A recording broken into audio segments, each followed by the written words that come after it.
Terror in her eyes when she eventually saw my packed bags was worth every second of silence. I came home early on a Thursday afternoon because a migraine was splitting my head open. I left the office around 2 p.m. Cassie wasn't expecting me until at least 7. I unlocked the apartment door silently, trying not to disturb her in case she was resting. That's when her voice drifted out from the bedroom, loud and unmistakable. She was on speakerphone. "No, Mayor, listen to me. I am literally training him." Cassie laughed, a cold sound. "Remember how he used to argue when I asked him to do chores? Now he just complies. It's all about the system. You withhold affection when they misbehave, and you reward them when they're good. Ian is so desperate to keep me happy, he'll do practically anything." Her sister, Meredith, mumbled something I couldn't catch. "Exactly," Cassie replied. "It's operant conditioning. Give it a few more months and I'll have him molded perfectly. He's already doing all the cooking, the cleaning, and brings me my coffee exactly how I like it every morning. The guy works a 50-hour week and still comes home to manage the household." Meanwhile, Cassie had been searching for the perfect job for 8 months, with 0 results. Meredith said something else, and Cassie laughed again. "Please, he isn't going anywhere. Where would he go? He's fully invested. It's the sunk cost fallacy. Besides, I've convinced him that nobody else will tolerate his workaholic lifestyle. Honestly, once you understand male psychology, they are incredibly easy to handle." I backed out of the apartment, shut the door without a sound, and sat in my car for 20 minutes, just trying to breathe. 3 years together. I thought we were partners building a future. It turned out I was just a project she was managing. The worst part was, she was right. I did everything. I worked long hours, paid the bills, handled the groceries, and scrubbed the floors. I thought I was being a supportive boyfriend. Instead, she was running psychological experiments on me like I was a lab rat. I drove to a parking lot, got a coffee, and made a choice. I wasn't going to fight. People like Cassie don't change. They just get better at manipulation. I decided to do exactly what she claimed I couldn't. Leave. But I would do it methodically. I would dismantle our life the same way you take apart a bomb. Carefully. I walked back inside around 5 p.m., acting normal. "Hey, migraine cleared up," I lied. "Can you make that pasta with the sun-dried tomatoes?" she asked. "Sure," I said. I made dinner. I listened to her complain about her friends. I nodded, but emotionally, I had already checked out. That night, lying next to her, I strategized. Our lease was up for renewal in 3 months. I had been planning to upgrade us to a bigger place, maybe buy a house. Cassie had stalled me, and now I knew why. Renters with no equity are easier to control. I had savings. The furniture was mostly mine from my bachelor days. The utilities were in my name. The next day during lunch, I found a 1-bedroom apartment 20 minutes away. I applied, got approved by Wednesday, and didn't say a word. I started pulling away by degrees. I stopped the morning coffee service. When she asked why, I claimed I was running late. I started meal prepping only for myself, citing a new diet. "Ian, you seem distant," she said one night. "I need you present." I looked at her and saw the gears turning. She was flipping through her mental playbook, deciding whether to use guilt, anger, or tears. "I'm just tired," I said. She immediately switched to affection. "I know, babe. You work so hard." Over the next 3 weeks, I executed the plan. I opened the new bank account. I rerouted my direct deposit, leaving just enough in the joint account for bills. I took inventory of my belongings. I started hanging out with friends I'd neglected because Cassie always demanded my time. "Where are you going?" she asked one night. "Basketball with Greg." Her face tightened. She hated losing control but couldn't blow my cover without blowing her cover. I called the landlord and told him I wasn't renewing. Since Cassie was on the lease, she'd get the notice eventually, but by then, I'd be gone. The shift in my feelings was drastic. Once you see the strings, you can't unsee the puppet master. Every "I love you" felt strategic. "Are you seeing someone else?" she asked 5 weeks after the phone call. "No, just focused on work." "You're lying," she snapped. "Believe what you want." She tried love bombing next, cooking terrible dinners, initiating intimacy. I went through the motions, counting down the hours. The lease ended on the 31st. I planned my exit on the 29th. Update 1. I took the day off work. I picked up the keys to my new place, then went back to the apartment at 3 p.m. and started packing. She came home at 4:30. I heard the key turn, the footsteps, then the silence.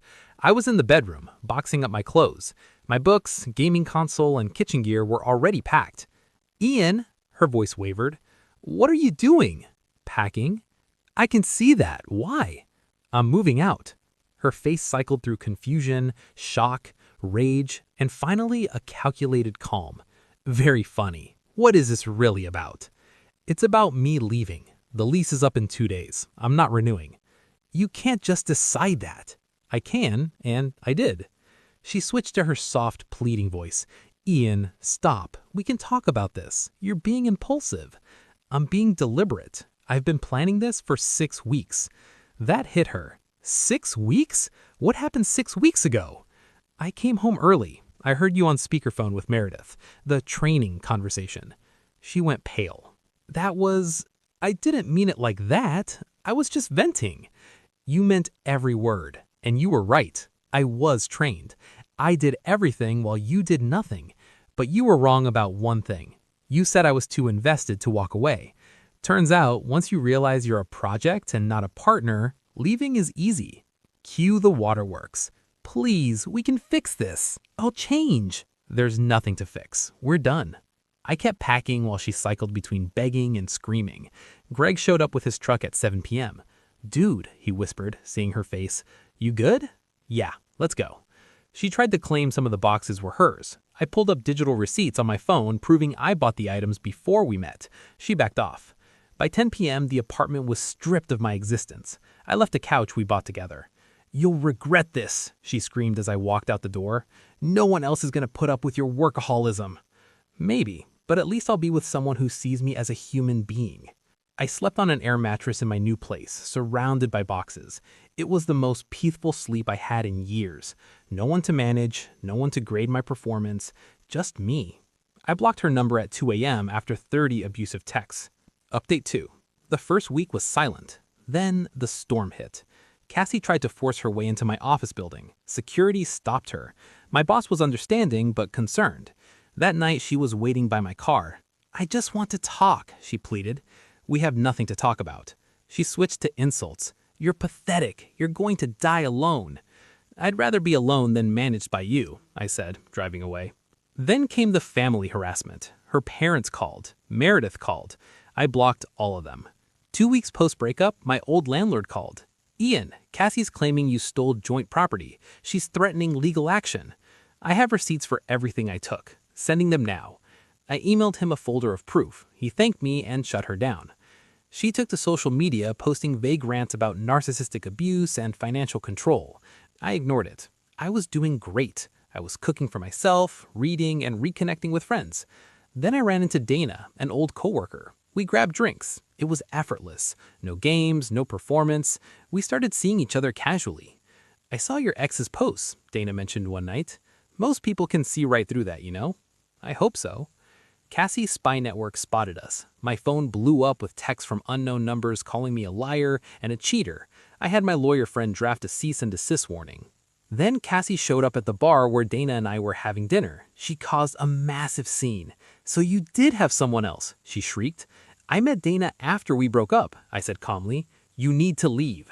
Enjoy your rebound, she spat at Dana. He's a workaholic who will ignore you.